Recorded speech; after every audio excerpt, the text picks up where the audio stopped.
Do you want to command the battlefield like Yoda himself? This yellow control deck will have your opponent scrambling to keep up.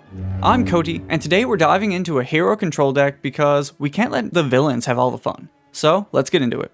Yoda has a sweet ability where if a unit left play this turn, yours or your opponent's, you can draw a card and then put it back on top or bottom of your deck.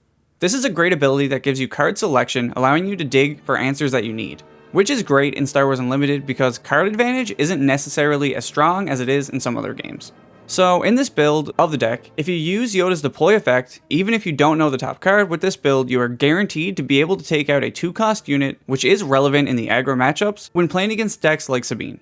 I'm also running 54 cards to give you a slight advantage against other control decks for when the game comes down to milling out. And this deck plays a lot more like a Kira Green rather than a Bosk Blue, as we are a lot more proactive at closing out games.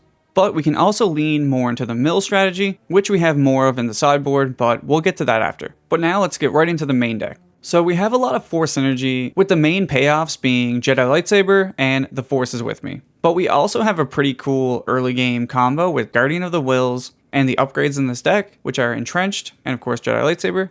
Guardian of the Wills, being a Force unit, gets the bonus from Jedi Lightsaber, giving a unit -2/-2 on attack, so she can take out a lot of units for free, and to note, she can take out Sabine. And I think this gives you a lot better early game into Sabine decks than some of the other control decks, as you're a bit more proactive in being able to keep up with them in the early game, which is really important in the aggro matchups.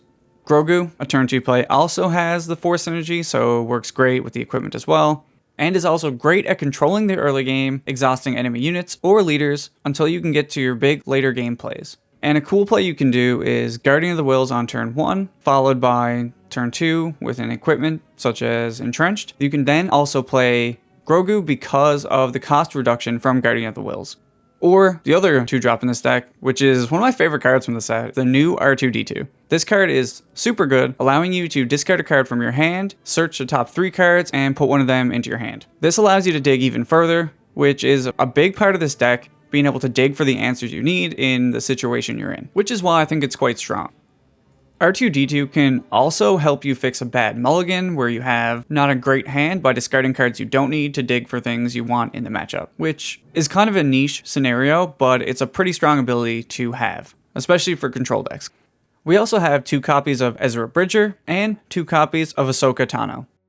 Ezra Bridger helps you get card advantage with his ability for whenever you complete an attack, you get to look at the top card, and you can either play it, leave it on top, or discard it. This can lead to some really powerful plays, as you're able to play our win plate effects or our ambush cards from the top of your deck, disrupting the timing of play as you technically get another action for free, or play some disruptive cards like Spark of the Rebellion or even Jedi Lightsaber off the top. Ahsoka has the ability to have ambush if the opponent has more units than you, so if you're playing against a deck with a lot of tokens, she's going to have ambush most of the time, and if not, it's just going to be some of the time. But she is a 3/4 body with the ability to be bounced back to hand for 2 resources, and it's just a low-cost Force unit that you get some upside from it some of the time.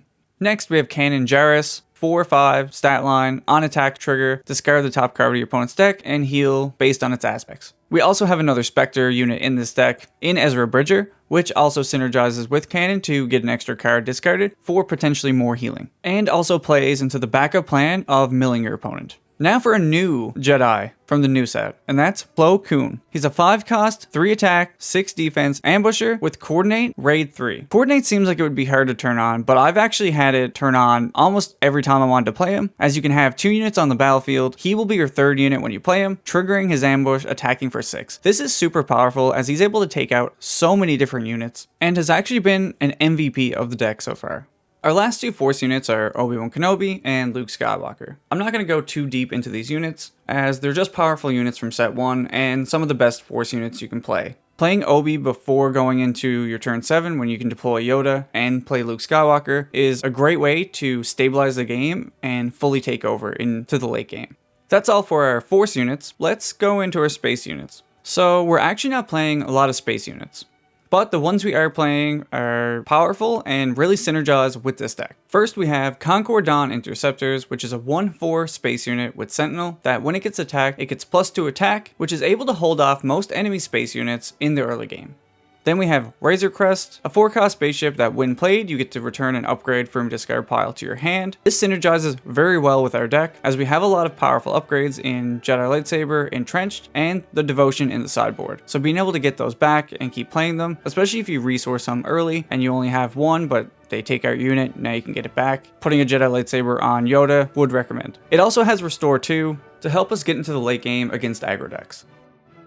And our last ship at the top of the curve is Redemption. It's an 8-cost spaceship with 6 attack, 9 defense, and the ability is really what we're looking for here, which is when played, you can heal up to 8 damage from your base or any number of units. Our last 2 units are the 7-cost Han Solo, which is a 6/6 unit with ambush and the shoot first ability, so when it defeats a unit, it doesn't take damage. The new AT Vanguard. This card is basically the heroic version of Reinforcement Walker, but it doesn't get the win plate effect. Instead, it has Restore 3, and when defeated, you get to create 2 Clone Trooper tokens, which I actually really like, because in the control matchup, if they defeat it or wipe the board, you're left with 2 2/2 Clone Trooper tokens to keep fighting. That's all the units in the main deck, so now we'll just go over the events. We're playing 11 events in this deck, starting on turn 1, with Spark of the Rebellion. Probably one of the best reasons to be in yellow, as being able to look at your opponent's hand and discard any card from it is great in a lot of matchups. It helps you take away problematic cards that you don't have an answer to. It's also another turn 1 play, so if you don't have a unit, you can just look at your opponent's hand and potentially take away their turn 1 play. The Force is with me is kind of like a surprise strike in our deck for Force units. Being able to put 2 experience counters on someone like Kanan Jarrus, attack a base, it gets a shield, or take out enemy units, and can close out games out of nowhere just like surprise strike.